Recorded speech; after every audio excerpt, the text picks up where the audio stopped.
Salam alaikum, Azul, bonsoir. Aujourd'hui, je vais me permettre, encore une fois, de vous parler d'une tumeur maligne qui nous ronge de l'intérieur, qui nous empêche d'avancer et qui est très abondamment, bien sûr, nourrie contre nous par ceux qui veulent furieusement nous maintenir dans l'état de servitude et d'indignité où ils nous ont plongés, où ils nous ont réduits. De quoi je parle? C'est un peu difficile de le formuler de façon claire, en usant de mots vrais, sans toucher la susceptibilité à fleur de peau de nombreux parmi nous qui réagissent très mal lorsque certains de nos travers sont seulement évoqués. Serait-ce par allusion? Je parle de cette haine ambiante, toute griffe dehors, de ce sentiment diffus, terreau fertile de nos exécrations irraisonnées. Et pourquoi j'en parle, me diriez-vous? Eh bien parce que les peuples, comme les individus, lorsqu'ils se laissent infecter par la haine qui leur a été inséminée, et par ces autres sentiments noirs et glauques qui leur ont été livrés en kit, se laissent enchaîner, enfermer dans ce qu'ils croient être des bastions et qui ne sont que des chaînes de détestation, des carcans, qu'ils soient idéologiques, nationalistes, tribales, identitaires, culturels, cultuels, sociétales, corporatistes, claniques, etc.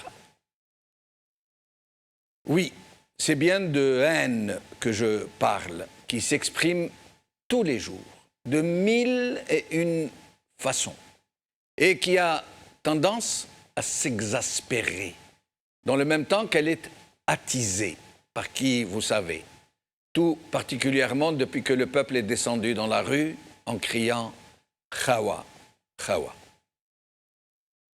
Nous savons bien, quand on se penche sur les vécus des peuples trop longtemps asservis, que pour diviser une société, la transformer en faction rivale, en appartenance recroquevillée sur elle-même, en identité fondée sur l'hostilité, les despotes qui cherchent à la maintenir dans cet état, cette société, n'usent que d'une seule méthode, ô combien éprouvée, et qui a provoqué tant et tant de tragédies. L'insémination de la haine et de l'exaspération d'un sentiment de survie. Un peu comme dans la jungle, à la différence que les fauves ne savent pas haïr. C'est de cela que nous souffrons aujourd'hui, jusqu'au très fond de notre être collectif, la haine. Un sentiment qui nous habite, qui vient de loin, de très loin, et qui a été savamment entretenu, qui nous accompagne dans tout ce que nous entreprenons, jusque dans nos rêves les plus beaux, ceux d'une Algérie enfin heureuse. Nous ne savons plus nous ébranler, nous révolter contre l'oppression sans recourir à ce ressort qui s'agite en nous et qui a besoin que nous représentons quelqu'un à haïr, à détester.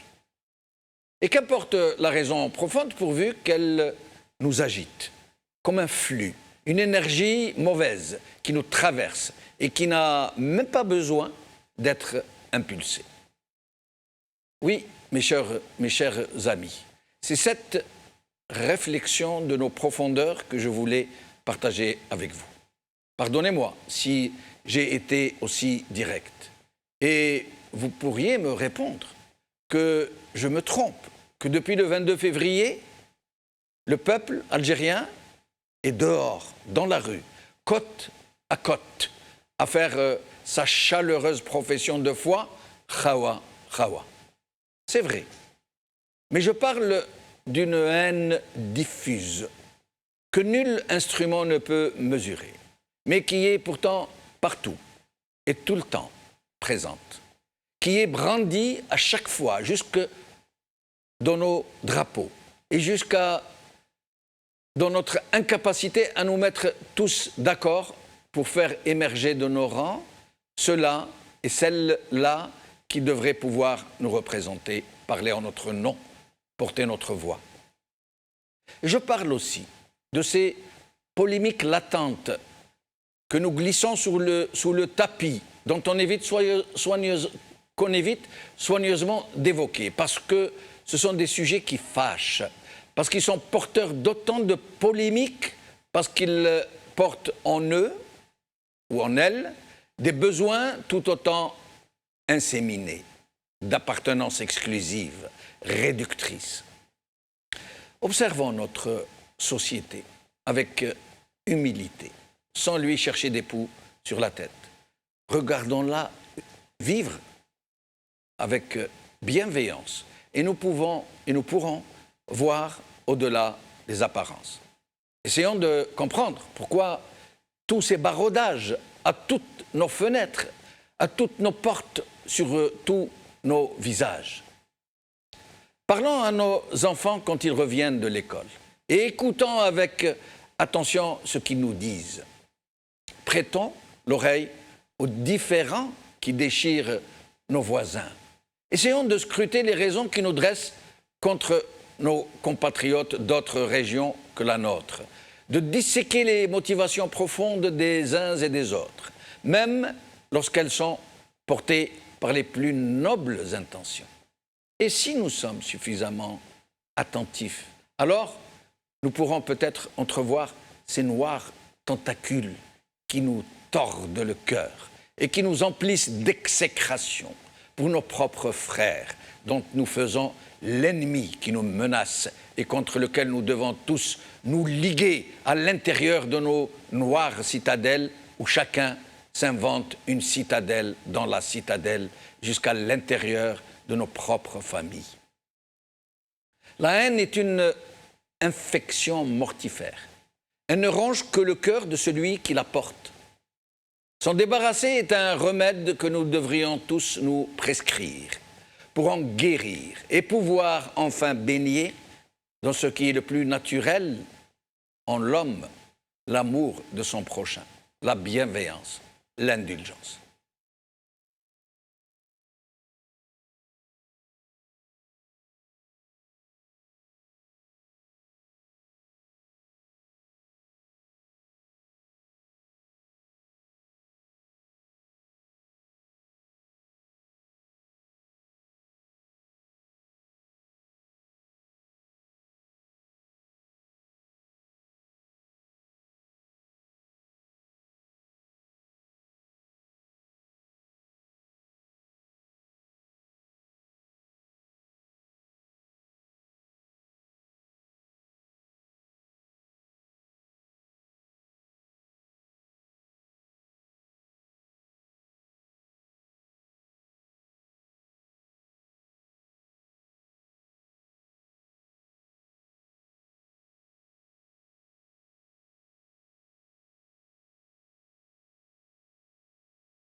برغم الحق لا شكلي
l'attente de l'aube.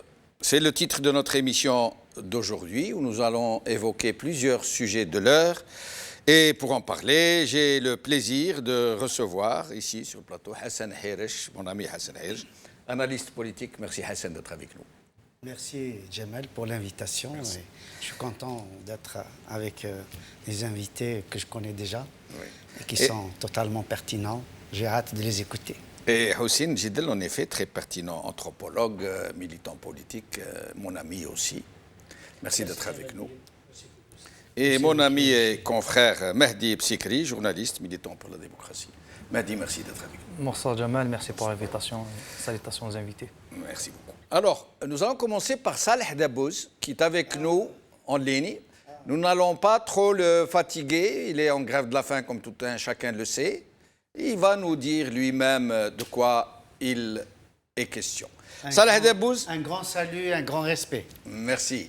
Saleh Dabouz, merci d'être avec nous. Saleh Dabouz, avocat, militant politique.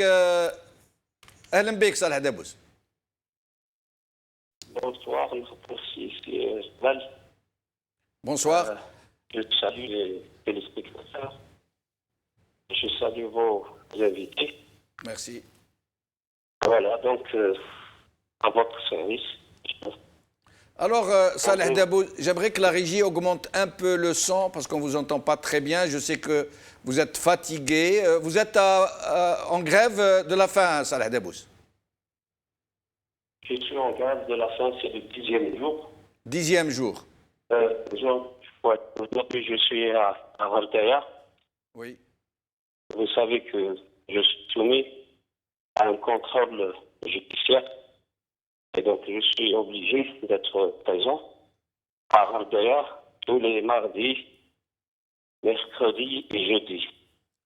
Alors, Saleh Dabouz, je vais un peu expliquer. Vous habitez Alger et on vous a mis sous contrôle judiciaire à Raldaya, alors qu'on aurait pu le faire, peut-être trouver un moyen. Il vous oblige à vous déplacer d'Alger à Raldaya chaque semaine, 3 fois par semaine. C'est bien ça? Exact. Bien ça.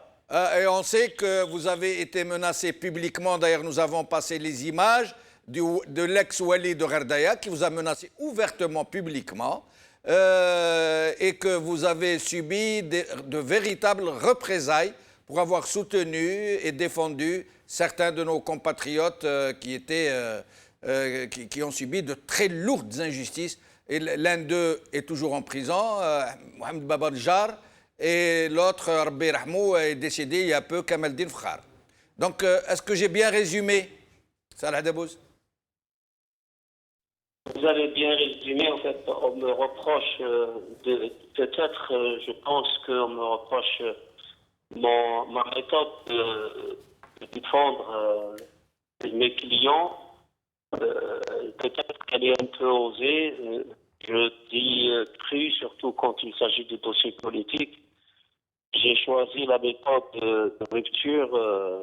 Je conteste toutes les démarches et je scandalise quand je plaide. Je ne mets aucune réserve. Je parle du président de la République. Je parle du procureur. Je peux attaquer un juge.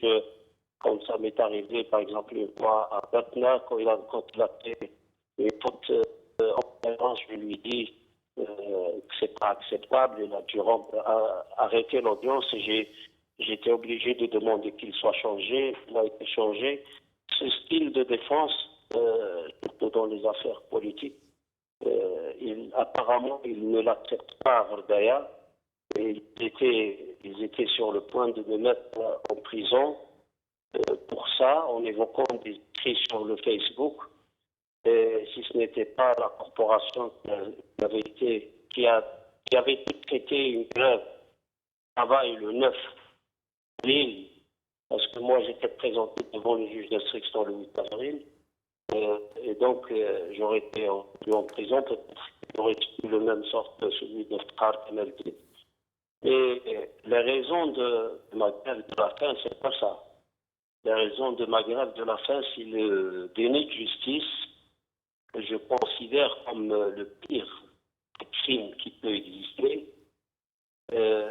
Quand un citoyen veut s'adresser à la justice et lui demander de protéger ses droits, et que cette justice n'examine même pas l'identité de la personne demanderesse et qu'elle décide, parce que les mis en cause, ce sont des responsables, avec un abus de pouvoir, je dirais, sauvage, répondre tout simplement au plaignant qui, lui, est propriétaire de l'action civile dans ce cas, dans le cas avec le Blarbia, plainte avec constitution de partie civile, c'est le plaignant qui est propriétaire de l'action publique, contrairement à les autres actions, et que vous voyez un procureur, un juge d'instruction vous dire je refuse d'ouvrir l'information judiciaire sans même vérifier si Khalid Meldin existe dans l'état civil ou il n'existe pas, sans même vérifier que Khalid Meldin était vraiment mort ou il était encore vivant, sans même vérifier les plaignants, son épouse et ses enfants et sa mère, si ces personnes existent ou pas. Peut-être que c'est des personnes imaginaires. Il ne vérifie rien du tout, sans même voir si Kemal est mort, est-ce qu'il était, il a tiré une balle dans la tête, est-ce qu'on l'a empoisonné, est-ce qu'on l'a étranglé, est-ce qu'il s'est immolé. Il ne vérifie rien du tout. Dès qu'il reçoit la plainte, tout de suite après, il dit refus d'ouverture de Mais justement, d'informations judiciaires. Justement, Saleh Dabouz, vous êtes en train d'évoquer le cas de frères Kamaldin, Rabbi Rahmou, de Mohamed Tamalt, Rabbi Rahmou, qui sont morts des suites d'une grève de la faim, et pour ce qui est de Tamalt, des suites d'une grève de la faim et de torture, de maltraitance qui lui ont été infligées à l'intérieur de l'établissement pénitentiaire. Sachant cela, vous, l'avocat, sachant que ce régime, nous ne sommes pas dans un état de droit, sachant que vous pouvez en mourir, Saleh Dabouz, est-ce que vous pensez que c'est sage de continuer à faire une grève de la faim dans de telles conditions? Il faut vous dire tout de suite que jamais une grève de la faim n'a tué personne. C'est faux de dire que Tamat était mort suite à une grève de la faim ou que Fakhar était mort suite à une grève de la faim. Et peut-être même que c'est l'une des raisons qui ont poussé à ce que je fasse une grève de la faim pour prouver aux gens qu'on peut faire une grève de la faim si on s'alimente au minimum régulièrement. On ne peut pas mourir par une grève de la faim. Fakhar et Tamat ne sont pas morts par une grève de la faim. Les deux avaient stoppé la grève de la faim bien avant leur mort. Ils ont été assassinés par des coups violents à l'intérieur de sa cellule. Fakhar, il a tellement attrapé une maladie, mais ils l'ont laissé mourir. C'est pour ça d'ailleurs qu'ils ne nous ont même pas encore remis le rapport d'autopsie. Il faut arrêter de dire que Fakhar et Tamat sont morts par une grève de la faim, parce qu'il y a aussi Boudi Afematounes qui sont morts par la faute du régime, mais eux, ils n'étaient pas en grève de la faim. Donc on meurt en Algérie quand le régime décide de le tuer. Et il faut savoir que Khar, pendant sa détention la première fois, a fait une grève de la faim qui a duré 108 jours. Il n'en était pas mort. Touakin Rzouk a fait 11 fois la grève de la faim. La moitié de la période de son incarcération, plus que la moitié de la période de son incarcération, il était en grève de la faim. Il n'en a même pas une petite séquelle. Une grève de la faim, c'est un droit. La seule grève de la faim qui peut tuer, c'est la grève de la faim. Quand le gréviste décide de couper toute alimentation, c'est-à-dire il ne prend pas d'eau et de sucre et il refuse d'être perfusionné. C'est le seul cas où l'on peut mourir, c'est de décider de ne plus alimenter le corps. À part ça, moi, ça fait 10 jours. Je suis en grève de la faim, je voyage, je reçois des gens dans mon cabinet. C'est vrai que le seul, pour le moment, le seul séquelle que j'ai les jambes très lourdes, je marche très difficilement, mais à part ça, Je voyage, je vais partir demain à Alger. Je reçois des gens, je parle, etc. Je ne sens même pas la fin. Après les 2 premiers jours, j'avais un peu de mon tête, etc. C'est vrai que j'ai un excès de poids. Bon, ça va peut-être me permettre de diminuer de mon poids. Mais une grève de la faim ne tue pas. Et je vous demande, et je demande à tout le monde, de ne plus dire que Fakhar et Kamel sont morts à une grève de la faim. C'est noté, Salah Debbouz, c'est noté. Je vous remercie de nous l'avoir fait remarquer. En effet, nous ne dirons plus que Kamel Din Fakhar et Mohamed Tamal sont morts d'une grève de la faim, mais qu'ils ont été assassinés. Salah Debbouz, nous ne vous retenons pas davantage. J'espère que vous... Oui. Je peux clarifier parce que j'avais terminé le premier point. Je voudrais juste le clarifier. Oui. Ça ne va pas me fatiguer. Moi, j'ai fait la grève de la faim pour faire entendre ma voix. Donc, quand j'ai l'occasion, je profite au maximum. Bien sûr, je vous en prie. Le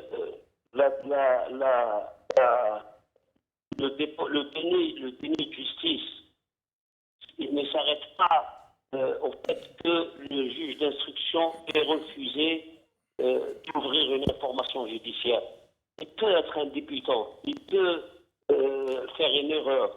La loi nous permet de faire un appel. Ça nous a énervés, mais on a fait appel. Mais là où j'ai senti dans ma tête comme une explosion, et j'ai compris pourquoi, je vous assure qu'en ce moment-là, j'avais compris. C'était un contexte où j'ai parfaitement compris pourquoi les gens s'immolent.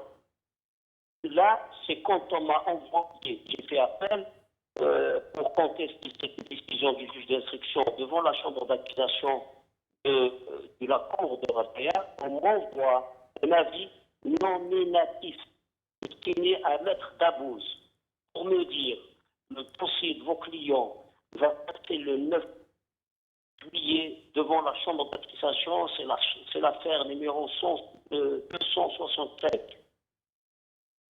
Et me dire aussi que une copie du dossier est mise à votre disposition au greffe de la chambre d'accusation et vous pouvez déposer une requête devant au greffe de la chambre d'accusation avant l'audience. Je pars à la chambre d'accusation le 8 juillet, je demande une copie du dossier, la greffière me dit nous n'avons pas de copie, il y a une seule copie qui est chez le président. Bon, j'ai demandé que ça soit notifié par écrit. Elle a dit non, on ne peut pas notifier ce genre d'informations. J'ai trouvé une astuce, c'est de faire un mémoire, une requête, où je dis que, étant donné que je n'ai pas accès au dossier de mon client, je demande à la chambre d'accusation d'ajourner l'affaire, de me communiquer une copie intégrale du dossier pour que je puisse préparer les moyens de ma défense et je vais dans la chambre d'accusation pour la déposer. Et ma surprise était terrifiante quand la greffière me dit on ne prend pas cette requête, ce sont les instructions des présidents de la Cour. Donc ça dépasse le déni de justice, ça touche aux droits de la défense, ça touche à beaucoup de principes. Je peux vous énumérer une vingtaine de principes ici. En ce moment-là, je lui ai demandé, vous êtes sûr que c'est le président de la Cour qui vous a instruit de ne pas prendre ma requête? Elle me dit oui. Et j'ai sans hésiter déclaré à cette greffière que je suis en grève de la faim jusqu'à ce que la situation de la juridiction de Rataya soit tirée au clair. Et nous allons rester là, Salah Debbouz, mais nous restons en contact avec vous. Nous vous appellerons souvent pour essayer de suivre cette affaire et de faire connaître les suites qu'auront réservées ce qu'on appelle les autorités à vos requêtes très légitimes par ailleurs. Merci, Salah Debbouz, au plaisir de vous retrouver. Alors, mes chers amis, d'abord, commentaire sur la grève de Salah Debbouz. C'est un drame. C'est un drame, c'est une injustice, c'est un viol de tous les droits. Je veux dire, un déni droit de la défense, le refus d'enregistrer une requête. En fait, violation de tous les principes juridiques que l'on puisse avoir. Je pense qu'au-delà de la violation du droit, nous sommes vraiment dans un cas de racisme d'État. La région du Mzab est dans le collimateur du pouvoir depuis de nombreuses années déjà. Ça s'est accéléré avec l'avènement du bouteflикisme. Et là, même avec le départ de Bouteflika, on voit bien que cette région est victime du système étatique qui manipule, utilise, instrumentalise la justice. C'est là même que certains disent que voilà, elle est indépendante parce qu'elle aurait mis quelques oligarques en prison. Mais je pense que Gaïd Salah, qui aujourd'hui incarne le pouvoir réel, a une lourde responsabilité. Il est responsable devant le peuple algérien, devant l'opinion algérienne et internationale et devant l'histoire d'une situation comme celle-là. Mais ils ont l'habitude. Ils ont l'habitude. Il y a des gens qui ont commencé comme ça, ils sont morts. Oui. Et rien ne s'est passé. Bien évidemment. Et personne n'a été inquiété. Ça, justement, ces morts-là sont comptabilisés dans les crimes d'État. Kamel Din Frare, comme ça vient d'être rappelé par Maître Dabbouz, Kamel Din Frare est victime de la violence institutionnelle, quelqu'un qui était aux mains de ses geôliers, aux mains donc du ministère de la Justice, aux mains des responsables de la prison, et puis on lui a refusé les soins auxquels il s'est adressé au médecin de la prison, oui, tout à fait, qui lui a répondu « Ne me parlez pas, ne m'adressez pas la parole voilà. ». Kamel Din Frare lui a dit « Je ne vous adresse pas la parole, je vais vous informer d'un problème de santé pour que vous sachiez.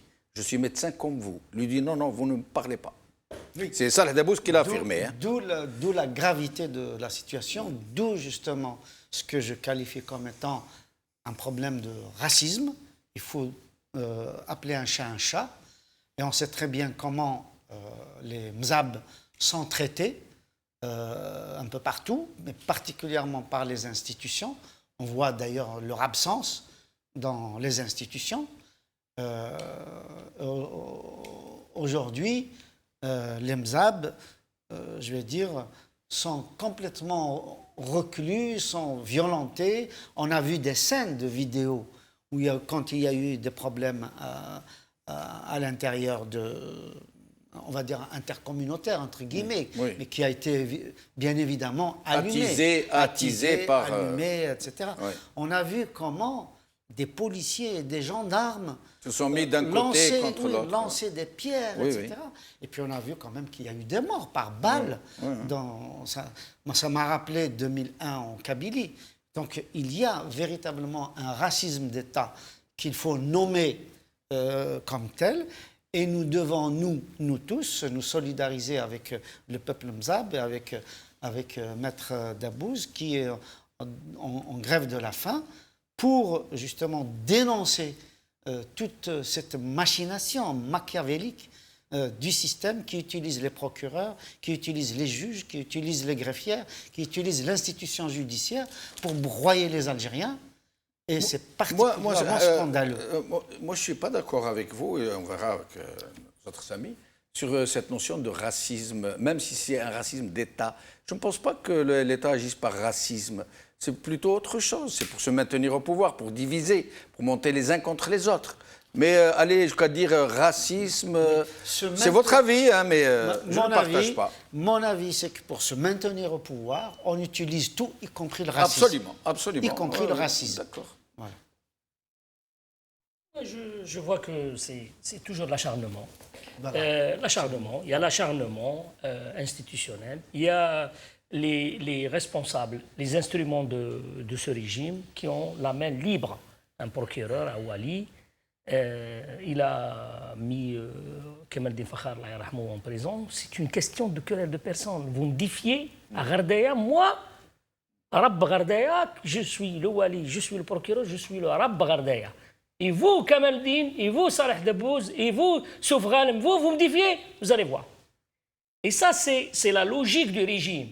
C'est la logique du régime. Cette région qui est très sensible, cette région a payé très lourd la facture de la liberté.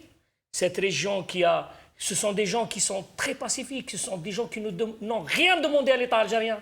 Ils financent tout de leur poche, les écoles, les hôpitaux, toutes les institutions. Mais ça, pour le régime, un régime totalitaire, être hors mon contrôle est une forme d'opposition, et donc je ne laisserai pas ça faire. Et d'ailleurs, ils ont le Moufdi Zakaria, Allah yarhamou, qui a fait l'hymne national qui est de Mzab, il est mort en exil, en Tunisie. Il fallait un combat houleux pour que les potentats du régime acceptent de rapatrier ces cendres. Exactement. Donc, on a dit, même avant l'arrivée de Bouteflika, cette région, on a vu les régions, il y a une certaine particularité sociale. Tel que Mzab, il y a une organisation sociale à part. En Kabylie, où il y a la problématique de la mazérité, le régime il a toujours essayé de faire de ces particularités, en quelque sorte, un point de discorde. De discorde. Et d'ailleurs, on le voit actuellement. On le voit. Hier, j'étais sur la chaîne Saout al-Arab koweïtienne. J'avais quelqu'un, et la vidéo, je l'ai mise sur Facebook. Mais de la haine. De la haine. Au nom de quoi? De la haine. De la haine. Un Algérien qui non seulement qu'il apporte, qui déverse une haine incroyable envers d'autres Algériens parce qu'il est de telle région. Et c'est le discours que le régime encourage. Il essaye, après l'échec de toutes les tentatives de diviser le Harak, il est en train d'alimenter et d'encourager ce genre de trucs. Et là, quand je vois que notre ami Hershi parle de racisme d'État, il y a une forme de racisme, pas d'État. Parce que pour moi, l'État n'a pas de religion, n'a pas de sentiment. L'État, pour moi, est un concept abstrait. Et donc, les gens de régime, oui, je tiens à cette occasion qu'il y a 2 ans, 3 ans, de rappeler un événement. Il est encore vivant, Souf Ghanem. Quand il a été emprisonné, j'ai appris leur libération, je prends mon téléphone et j'appelle Souf Ghanem, il vient juste de sortir d'une prison. Alors, comment allez-vous? Il était battu, il pleurait, je lui dis, mais il m'a dit, c'est pas la prison qui me fait mal. Ce qui m'a fait mal, c'est le commissaire qui vient de m'écraser et de me dire, le mzabil kelp. Je m'excuse pour l'expression. Oui. Ce sont des comportements individuels, mais tolérés, encouragé par le régime. Exprès, c'est pour diviser les gens. Encouragé par le régime, parce que pour le régime, quand vous êtes là-bas et vous accomplissez la mission d'oppression de la population, tous les moyens sont bons. Tous les moyens sont bons et vous devenez arabe et une divinité dans cette région. Bien dit. En fait, c'est une technique romaine, hein, diviser pour mieux régner, et c'est ce qui a permis à une petite tribu italique de régner sur le bassin méditerranéen. C'est une technique qui est appliquée jusqu'à aujourd'hui. Effectivement, la vallée du Mzab a une particularité, c'est-à-dire sans entrer dans les détails, c'est une société qui a des règles démocratiques qui datent de plus de 10 siècles. Et ce concept de démocratie participative et locale dérange le régime parce qu'il est tout simplement antidémocratique et il est contre toutes les libertés. Maintenant, concernant l'absence de Mozabites au sein des institutions, là aussi, il faudrait revenir à l'anthropologie parce que les Mozabites, comme ce sont d'excellents entrepreneurs, tout ce qui est administration, ils n'avaient pas rejoint au lendemain de l'indépendance. C'est ce qui a laissé la porte ouverte, par exemple, aux arabophones d'adhérer à l'administration. Et à partir de là, on avait des frustrations antécédentes à cette indépendance.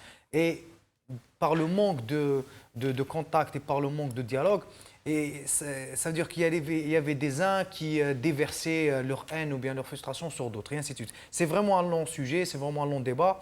Ce n'est pas le moment pour en parler. Mais juste pour dire que le racisme, il est effectivement d'abord individuel parce que c'est un manque d'éducation, premièrement. Et puis, pourquoi le régime utilise ses particularités contre tel ou tel ou tel? C'est pour diviser, pour continuer à régner, pour se pérenniser. Et puis, concernant le développement local, en fait, moi je dirais que dans l'absolu, c'est tous les Algériens qui souffrent de ce manque de développement, de ce manque de considération.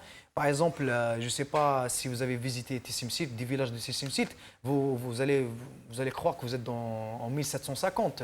Bah oui, je vous le dis. Si par exemple vous êtes rendu par exemple dans des villages de Relizane ou là de Stef ou là de Batna, vous allez dire mais c'est pas possible, c'est toujours l'époque féodale. Donc moi je pense que le régime, quand est-ce qu'on pourrait c'est-à-dire la fin d'un système comme celui d'Alger, c'est en fait c'est l'état de droit, d'accord? Et puis surtout c'est la déconcentration administrative et la décentralisation. Parce qu'aujourd'hui, quand un wali qui se permet d'être un empereur au niveau local, pourquoi? C'est parce qu'il tient cette délégation du pouvoir du président de la République. Parce que c'est le chef d'État qui nomme les wali.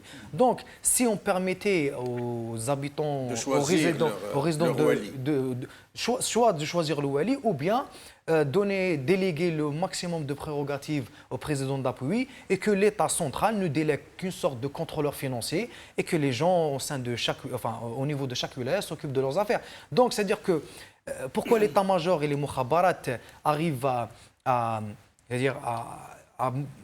maintenir cette même mise sur l'État et à prendre en otage l'État algérien, c'est parce qu'il concentre les pouvoirs au sein d'une seule personne, qui est le président de la République, et ce président de la République délègue des pouvoirs à ceux qu'il nomme, par exemple les walis, les magistrats. Donc si on parvient à décentraliser, déconcentrer, et pour que les citoyens au niveau local puissent élire leurs propres représentants pour la gestion de leur entité administrative, ce serait une manière d'enlever ce caractère impérial et pharaonique de l'état-major et des mukhabarat, et bien entendu ne laisser au président de la République que les sujets d'envergure stratégique ou bien ce qu'on appelle entre guillemets les dossiers lourds. Voilà. Alors, juste rajouter mais très vite parce qu'on a beaucoup de sujets. Rapide, oui, vraiment. Dit Kemal Denfra, il disait que, je le cite, que le procureur lui a dit Mzabé au Taoust femme. Dès lors qu'un représentant de l'État dit ça à Mzab parce qu'il est Mzab, c'est pas parce qu'il est contestataire, c'est pas parce qu'il était ancien du FFS, mais parce qu'il est Mzab. C'est ça le racisme d'État dont je parlais. Alors nous allons aborder les autres sujets. Je vous demanderai d'être assez synthétique parce qu'il y en a beaucoup. J'aimerais qu'on puisse tous en parler, donc d'échanger entre vous. Alors, d'abord, ça vient de tomber. La justice, si tant est qu'on puisse l'appeler comme ça, vient de confirmer la détention des détenus dans l'affaire du drapeau à Messire.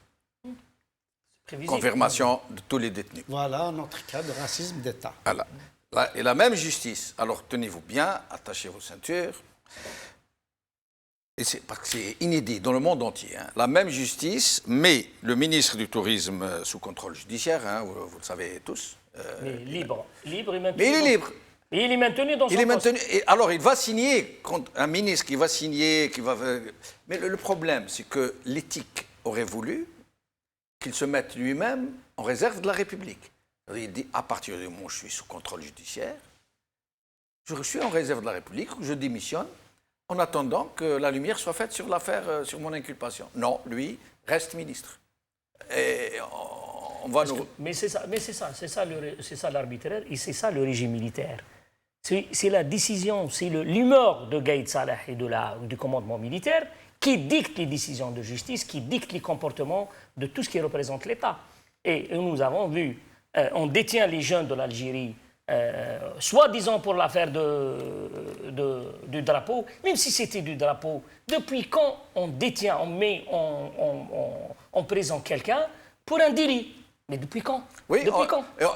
on peut le laisser en liberté En liberté, provisoire, non, mais non, même parce pas. que l'objectif, c'était pas ça, parce qu'ils n'ont pas de dossier, le dossier vide. C'est l'acharnement. C'est l'acharnement. En Moi, fait, je c'est de la vous ai dit- répression. Exactement. Moi, Gaïd Saleh, je vous ai dit de ne pas brandir le drapeau Amazigh. Vous l'avez fait. Vous m'avez défié. Vous allez voir, j'ai la justice, j'ai les services de renseignement, j'ai la police politique. Vous allez payer. Ils ont fait la même chose avec Bourga. Ils ont fait la même chose. Et vous avez vu que parmi ce qu'on lui reproche, c'est la diffamation. Mais depuis quand on met quelqu'un en prison pour diffamation?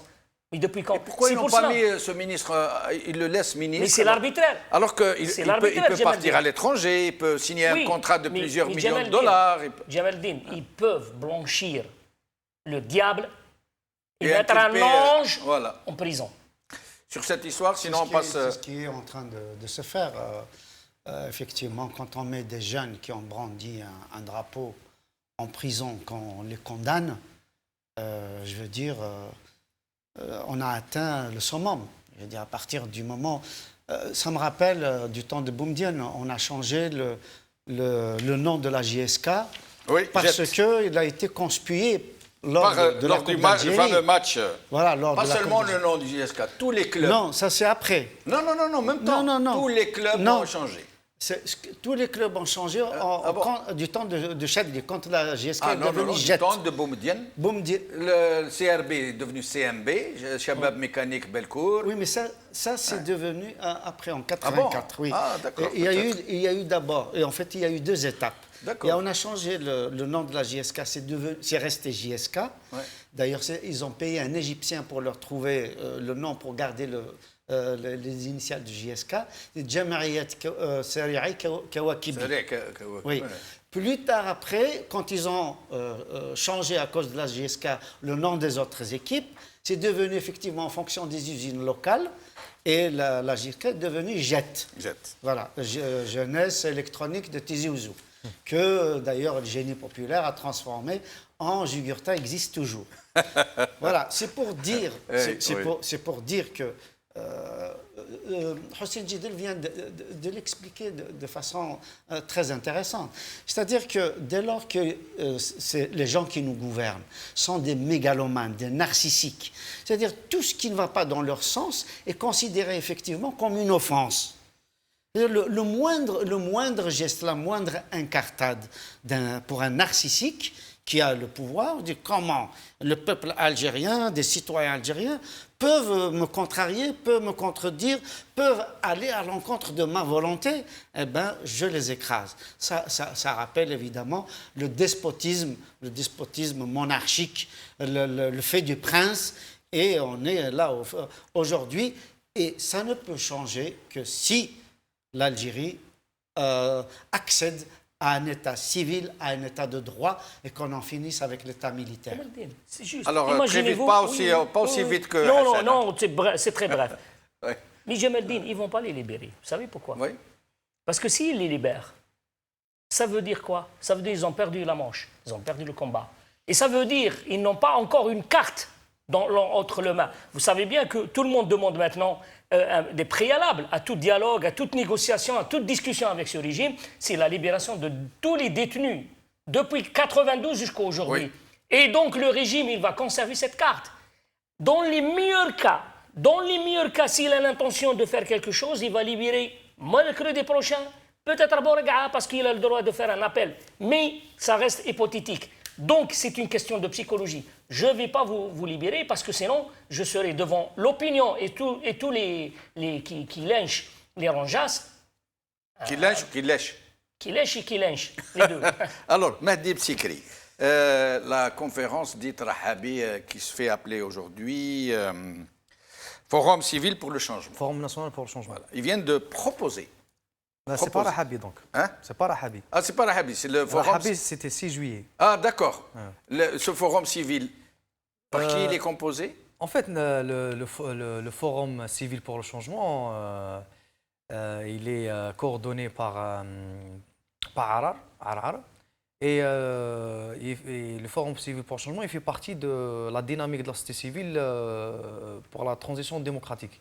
Voilà, c'est-à-dire, Alors, autant pour moi. voilà, donc ils ont proposé aujourd'hui, ils ont organisé une conférence de presse Et ils proposent. et ils proposent 13 noms. Ils proposent à qui? Sincèrement, D'abord, pourquoi eux proposent? Ils proposent au nom de qui et ils proposent à qui? et pourquoi?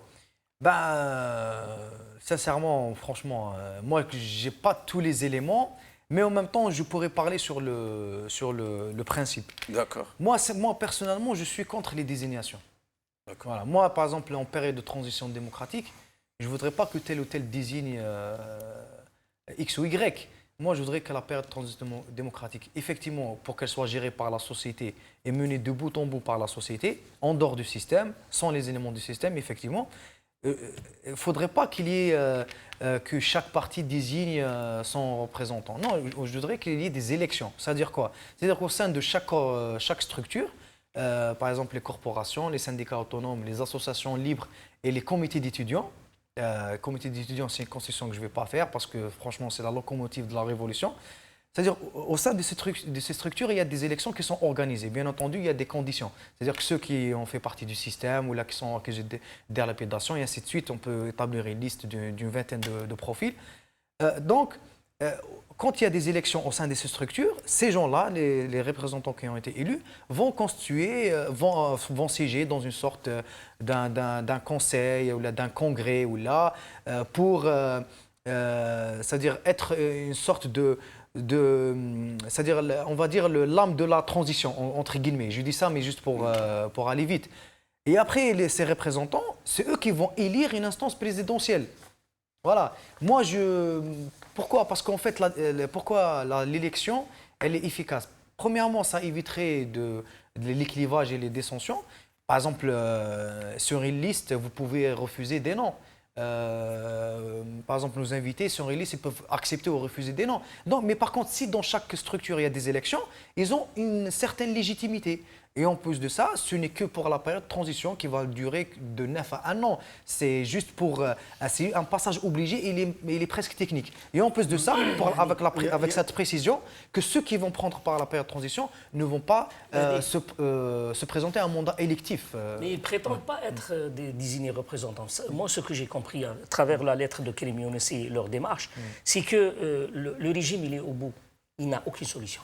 Aucune, absolument aucune. Et la dernière carte citée de 6 juillet, il l'a lui-même saboté, il l'a grillé par la mise en détention des jeunes et de Bouraga et tout le discours répressif qui a été prononcé par Gaïd Salah.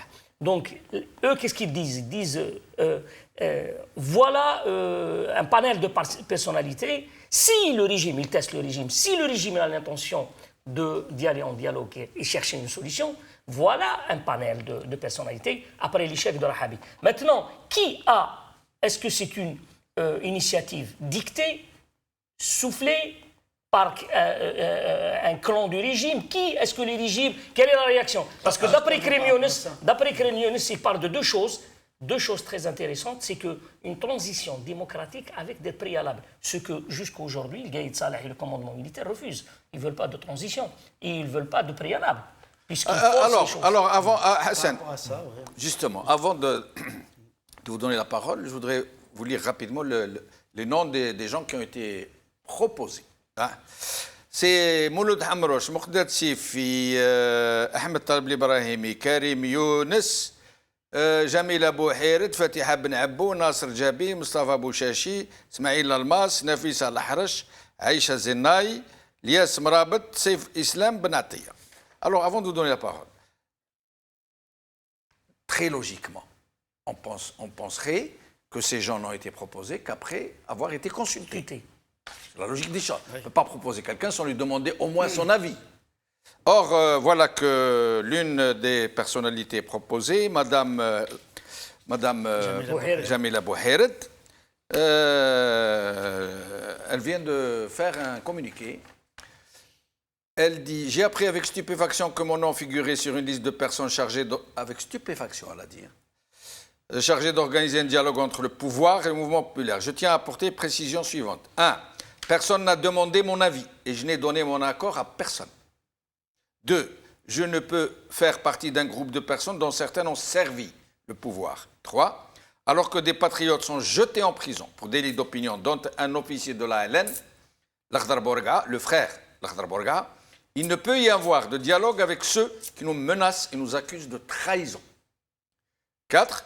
Je réaffirme ma solidarité avec le peuple en lutte pour son émancipation citoyenne dans la liberté, la dignité et la démocratie. Alger, le 17 juillet 2019, Jamil Abouherd.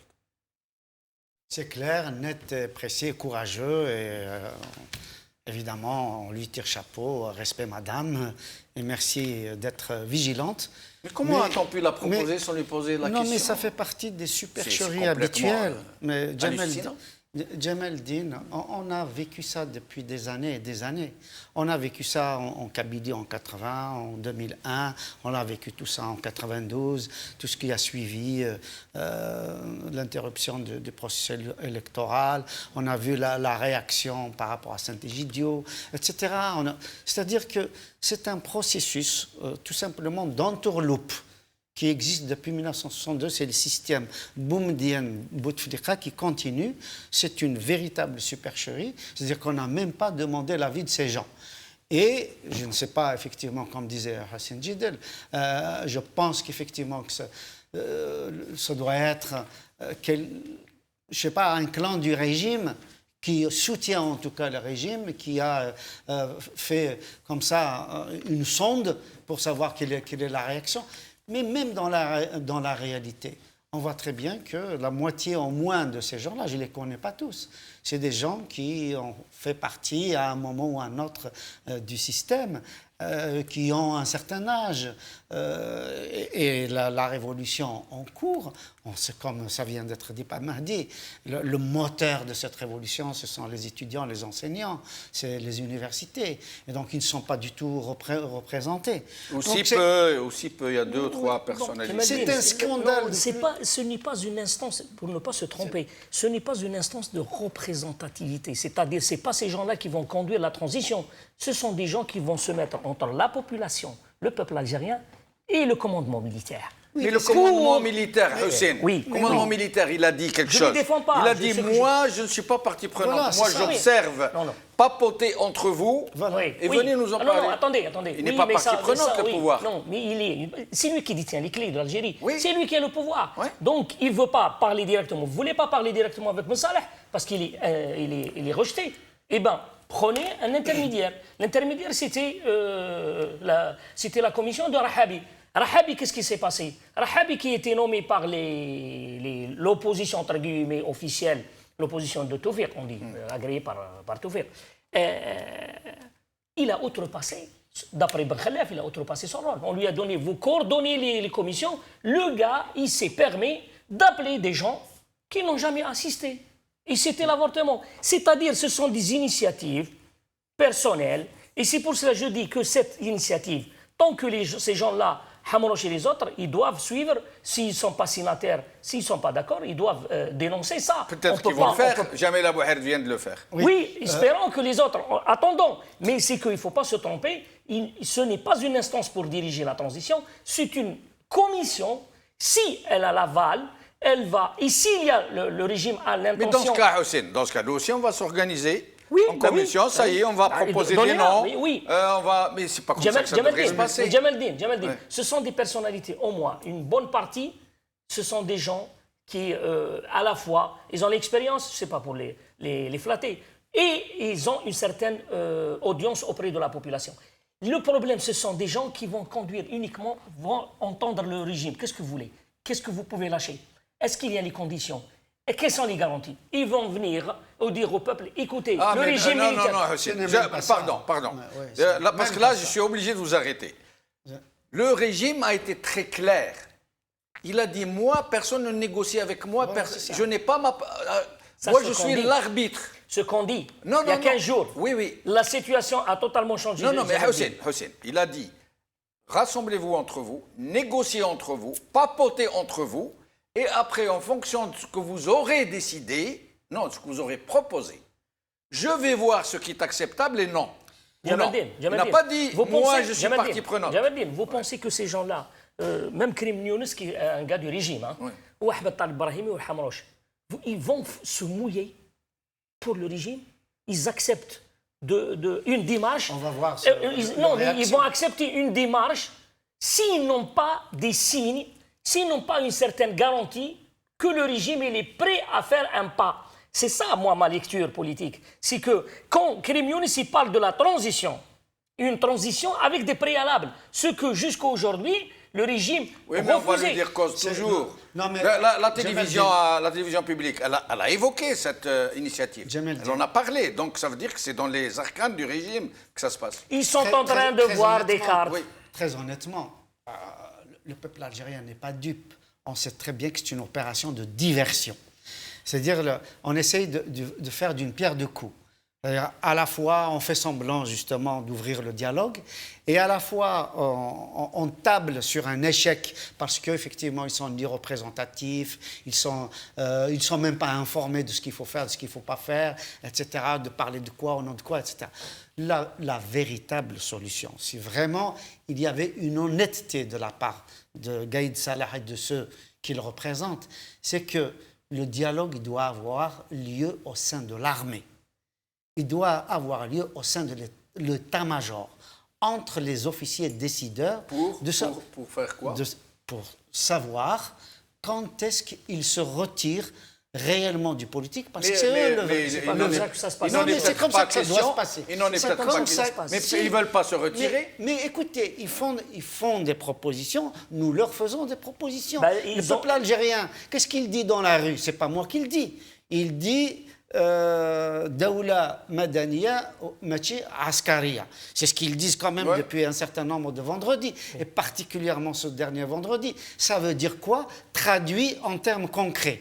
Comment on va y aller? Ça veut dire, justement, ça veut dire tout simplement que le dialogue doit être entre les officiers pour qu'ils se retirent justement, pour que ça ne soit plus Daoula Askaria. Hassan, moi j'entends bien ce que vous dites.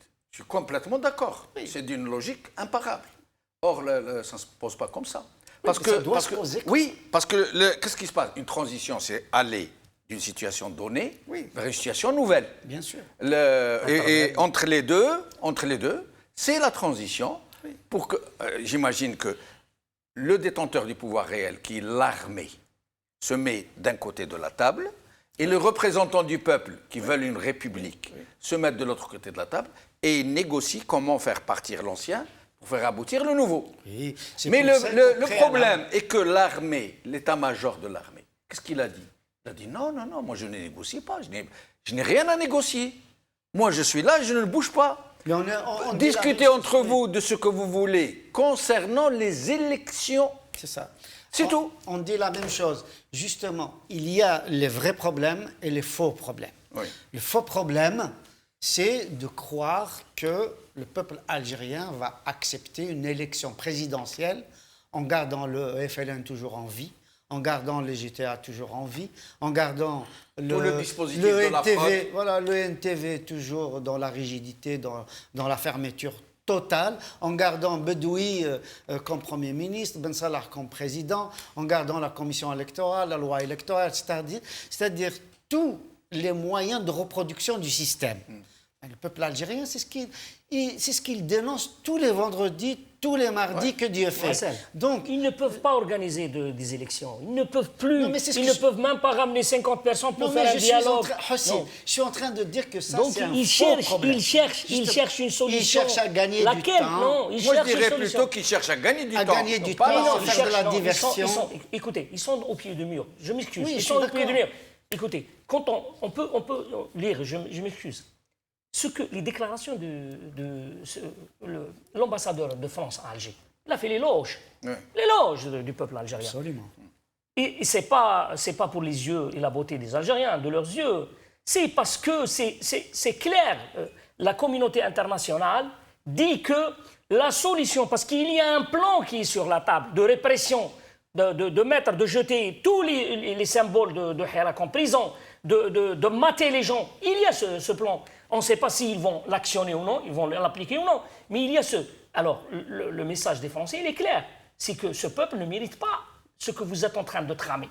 On n'acceptera pas. On a une opinion publique, on a une opinion internationale qui a vu que c'est un peuple très pacifique, un peuple formidable. Donc, qu'est-ce qu'ils sont au bout du sou? Ils n'ont pas de solution. Ils n'ont aucune solution. Ils ne peuvent pas faire de vote, ils ne peuvent pas faire de réunion, ils ne peuvent pas proposer. Ils sont incapables de désigner, de donner une date.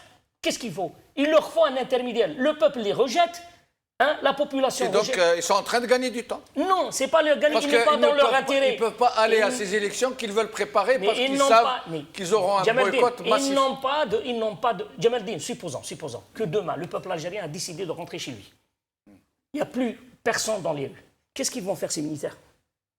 Ils n'ont pas de solution. Ils sont dans le chaos. Ils se jettent dans le vide. Ils se jettent dans le vide. Ce sont des gens qui sont devenus dangereux pour le pays. Parce qu'ils ont brûlé, ils ont verrouillé, ils ont tout verrouillé, ils ont tout verrouillé, ils ont tout brûlé. Ils ont toutes les cartes. La dernière carte, c'était du 6 juillet. Ils l'ont brûlé. Ils n'ont rien. Ils n'ont aucune proposition.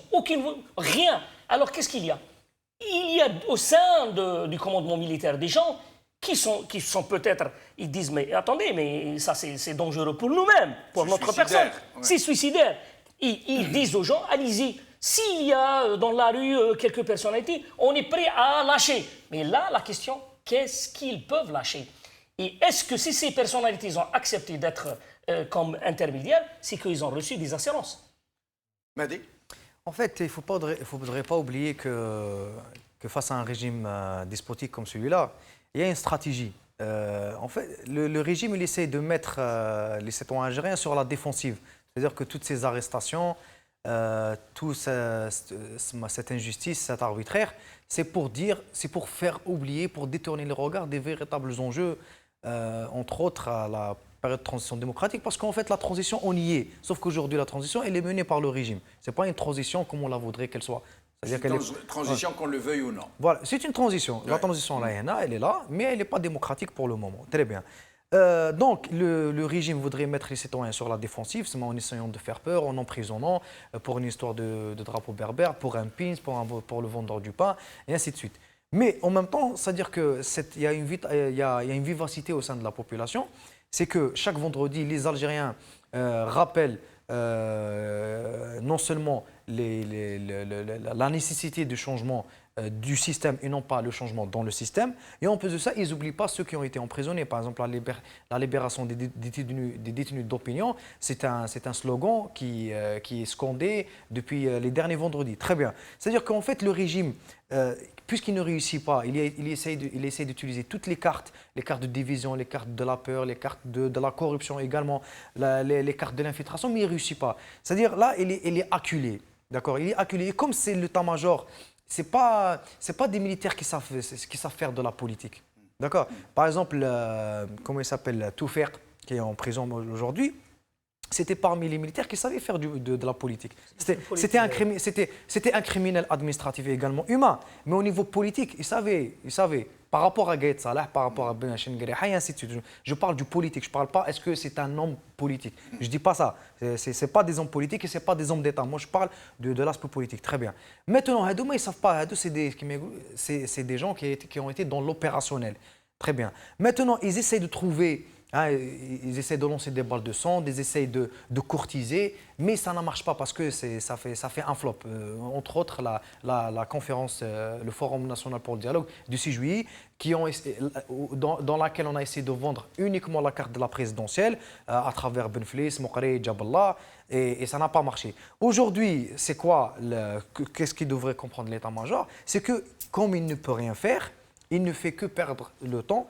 Ça, en fait, les Algériens, ils ont le temps. Ils ont le temps parce qu'un processus révolutionnaire, il dure. Ça prend des mois, ça prend des années. Les Algériens semblent en être conscients. Ils sont non, pas et puis même ceux s'ils essayent de jouer sur l'essoufflement. Et là aussi, c'est une carte qui ne va pas réussir pour la simple raison qu'en été, les gens qui vont aller partir à la plage, ou là en forêt, ou là en randonnée, le 11 septembre, avec la rentrée sociale, quand ils vont voir que rien n'a changé, rebolote, les gens vont ressortir en millions et ainsi de suite. Ce que je voudrais dire, c'est que l'état-major aujourd'hui, il devrait, non seulement, on n'oublie pas le principe que les militaires ne doivent pas s'ingérer dans le politique, ça c'est certain, mais c'est-à-dire qu'aujourd'hui, l'ouverture officielle d'une période de transition démocratique, elle est inéluctable, elle doit venir maintenant. Et l'état-major, elle doit comprendre que s'il bloque, s'il cache la clé de cette porte, ce n'est pas bien pour lui parce qu'il est ridicule face au monde entier. la révolution pacifique des Algériens, on entend parler jusqu'en Chine et jusqu'en Argentine. Donc, que la période de transition démocratique s'ouvre officiellement et que les Algériens l'amènent avec les règles de l'art et pour qu'on entre dans... Moi, je pense que... Voilà.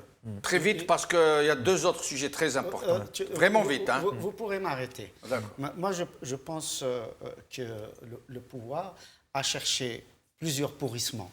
Il a cherché la violence, il a cherché à mettre les Algériens les uns contre les autres. Aujourd'hui, il cherche... Brouiller les cartes. Pas seulement à brouiller les cartes, la diversion, etc., mais aussi l'effondrement économique. Oui. Parce que, Ça arrive à grands pas. Voilà. Donc, il cherche ça. Et en fait, on se retrouve aussi sur deux terrains, malheureusement. Il y a ce qui se passe à l'intérieur de l'armée, parce qu'on ne sait pas ce qui se passe à l'intérieur de l'armée. Je ne suis pas sûr, quand même, que tous les officiers de l'armée soient d'accord avec l'état-major incarné par Gaïd Salah et qui prend des mesures, mais alors totalement irrationnelles, invraisemblables, inacceptables. Les généraux qui s'y sont risqués sont en prison ou en fuite. Voilà. Donc, en fait, aussi, les erreurs commises par Gaïd Salah et son état-major, symboliquement déjà, enfermer un ancien moudjahid, un commandant de la LN, donc se mettre à dos quand même, non seulement l'opinion publique, l'ONM, etc., les anciens moudjahids, les fils du shahid, etc., etc. C'est toute une symbolique. Enfermer un général comme Ben Hadid, qui n'a fait que s'exprimer par rapport à la situation.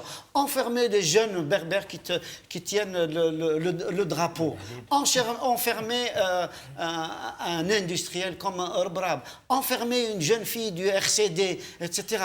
Donc, ils sont en train de cumuler. Bon, après, il y a aussi le deuxième plan. Le deuxième plan sur lequel on n'a pas parlé, on n'aura peut-être pas le temps de le développer, sur le plan international. On a vu la position de l'ambassade du Canada et maintenant de l'ambassadeur de France. L'opinion publique internationale mais aussi, commence on sait quand même les positions des Émirats et de l'Arabie saoudite qui, par tous les moyens, essayent de mettre sous leur influence des pays comme le Yémen, comme Bahreïn, comme l'Égypte, comme la Libye et comme l'Algérie. Je crois aussi qu'ils sont en train de répondre à la demande des Émirats de l'Arabie saoudite qui sont gênés par un processus révolutionnaire et démocratique d'un pays comme l'Algérie qui est quand même un pays symbolique. Hussein, mais vraiment vite, parce qu'on a deux sujets très importants. J'ai très mal géré aujourd'hui. Non, mais un petit mot. Vraiment. Un petit mot, c'est tout. Moi, je ne pense pas qu'un certain Gaïd Saleh ou un certain Gaïdi l'ont fait exprès pour se retrouver dans une situation inconfortable. C'est-à-dire Gaïd Saleh qui ordonne quelque chose et que la rue lui répond négativement. C'est ce qui se passe depuis le début. Oui, attendez, mais Gaïdi, le chef de renseignement, qui, 2 jours avant le 6 juillet, il siffle, il dit à Ben Saleh qu'il y aura des personnalités. Et Ben Saleh, il le dit dans son discours. Et le 6, quelle personnalité a assisté? Une personne. Mais c'est une erreur monumentale. Si le chef de renseignement, il est incapable de donner 2 jours avant des renseignements fiables, c'est là où vous voyez qu'ils ne maîtrisent plus la situation. Ils ne maîtrisent plus rien. C'est pour ça que le dialogue doit être au sein de l'armée. Alors, 2 questions, 2 sujets plutôt. Mais je vous demande d'aller très vite parce qu'on doit discuter des tweets de Nazar. Alors, Jaballah, qui affirme être contre le slogan, c'est intraductible parce que quand je dis en français non à un État civil, non à un État militaire, oui pour un État civil, les gens ne comprennent pas c'est quoi un État civil. En fait, la vraie traduction devrait être non à une junte militaire, oui à une république. En fait, la vraie traduction dans son sens substantiel. Alors, Jaballah, qu'est-ce qu'il dit? Hassan Hayresh, puis je ferai le tour. Mais très vite. Oui, Jaballah dit qu'il est contre ce processus, justement. Comment il dit le slogan? Doula Madaniya Mashi Askari. Parce qu'il est contre ce slogan-là. Pourquoi? Il y a 2 raisons.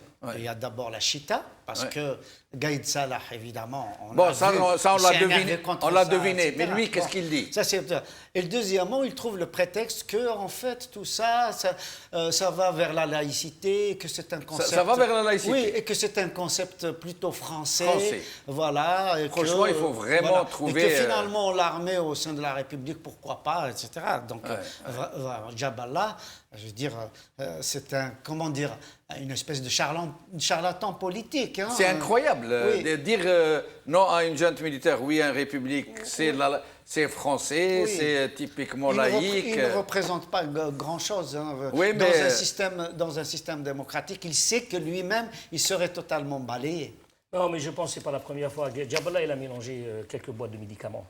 Parce qu'il y a une... Ah bah oui, mais bon, s'il fume, il a fumé un joint. Mais attendez, l'autre fois, il a dit en mois d'avril que c'est lui qui a impulsé le Hirak. Mais bon, c'est invraisemblable.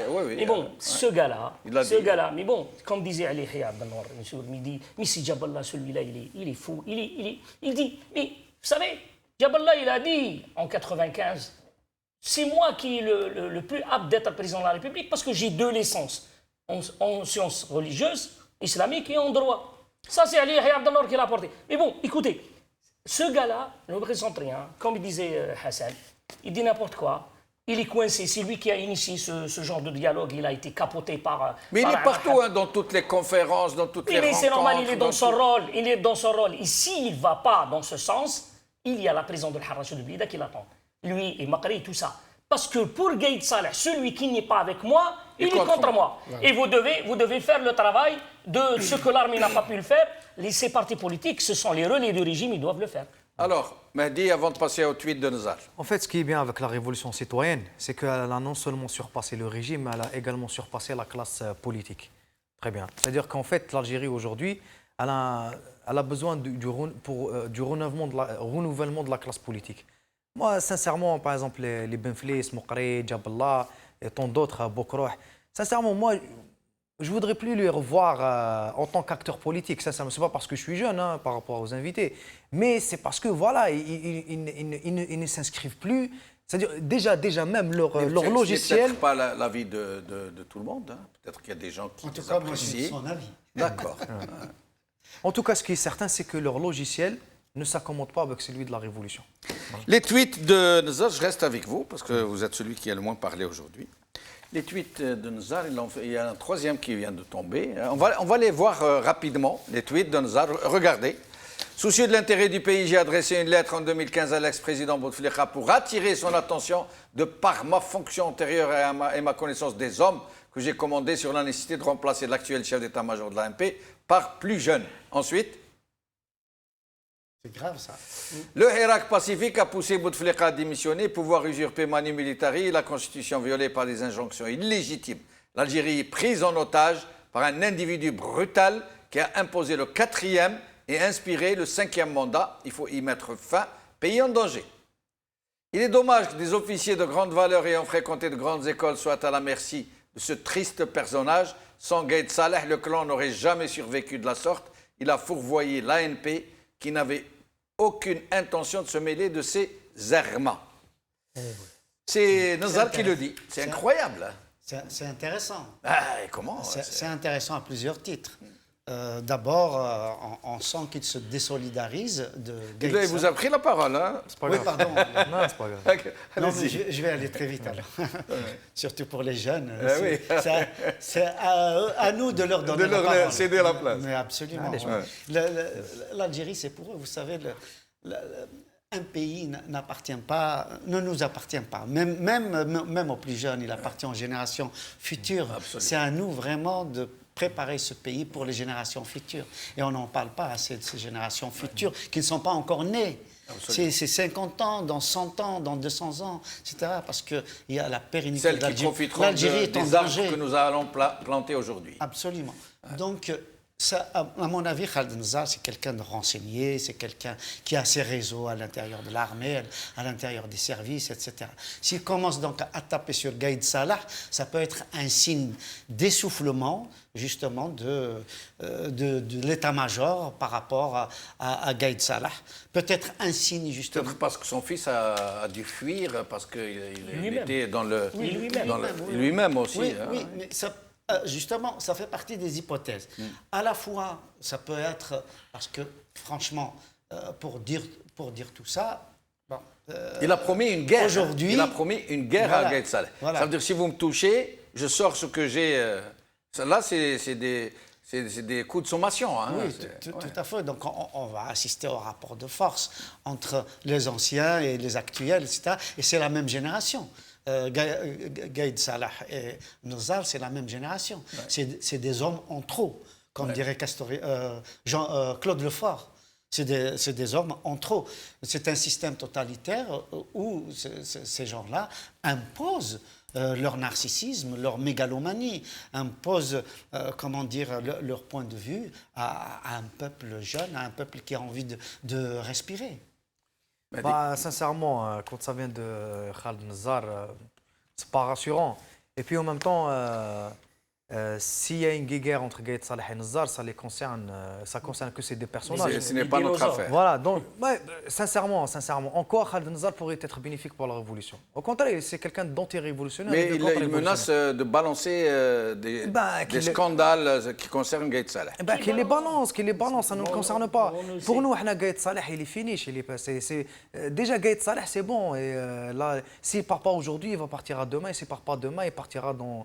Donc, je pense qu'il faudrait peut-être laisser ces dinosaures régler leurs affaires entre eux, parce que ça ne concerne pas ni la révolution, ni les Algériens. D'accord ? On doit s'inscrire sur le long terme. Il y a un pays à construire. Il y a des générations qui vont venir. Ce n'est pas une question de 1 an, 2 ans, c'est une question de 25 ans. C'est intéressant de savoir, c'est intéressant, juste ça, cette remarque-là, de savoir que quand on offense, enfin, entre guillemets, Gaïd Salah, parce qu'on porte un drapeau à Mazir, ou parce que, comme l'a révélé l'Akhdar Bourgra, que l'armée a préparé déjà un candidat, on les met en prison, alors que là, il menace carrément Gaïd Salah.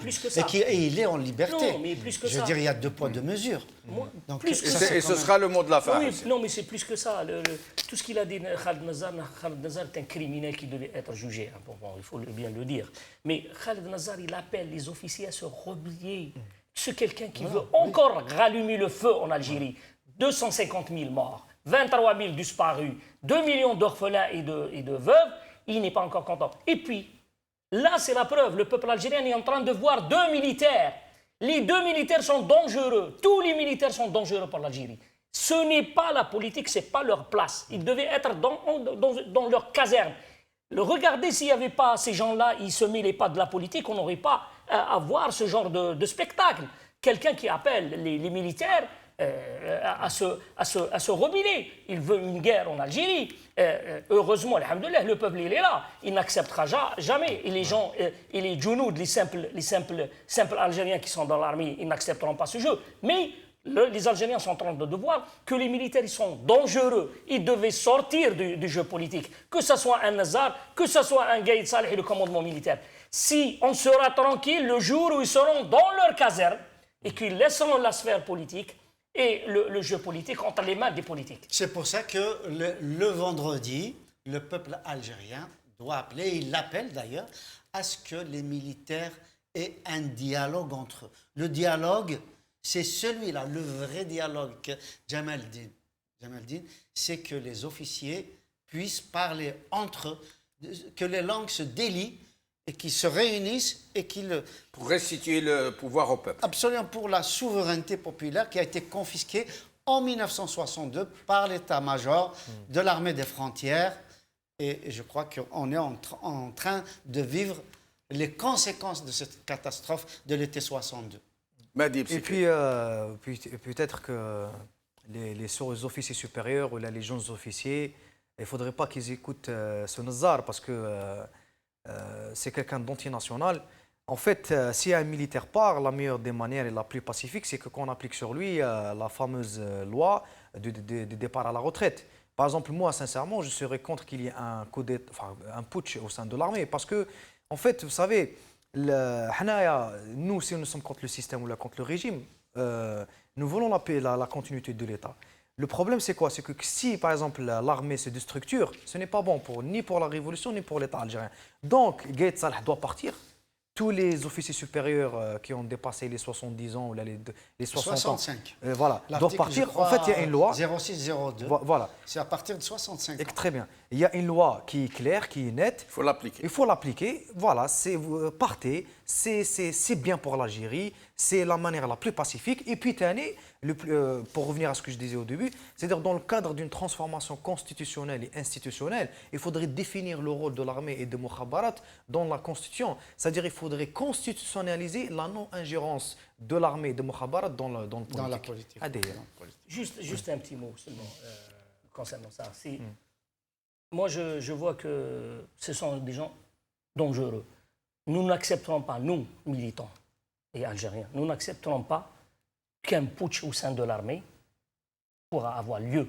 Parce que nous sommes contre ce processus, contre le putsch, quel que soit. Nous voulons une solution pacifique et que ces gens-là, ils vont sortir. S'ils ne vont pas sortir, on va appeler. Le peuple est en train de débattre maintenant. Sortir, ça veut dire partir. Sortir, aller dans leur caserne. Laisser le jeu politique, ce n'est pas leur boulot. Ils ont échoué pendant 57 ans. 57 ans, ils ont échoué. Alors, qu'est-ce qu'on leur demande? Où vous partir? Vous allez partir. Sinon, le peuple il va décréter la désobéissance civile et la grève générale. Il va vous faire sortir d'une toute petite porte. Ce sera l'objet d'une prochaine émission. La rentrée sociale, comment ça va se passer. Merci Houssine Jidel, merci Hassan Hirj, merci Mahdi Bsikri, merci Salah Dabouz. Merci à vous, chers amis, de nous avoir suivis. Qawala khair, bislama.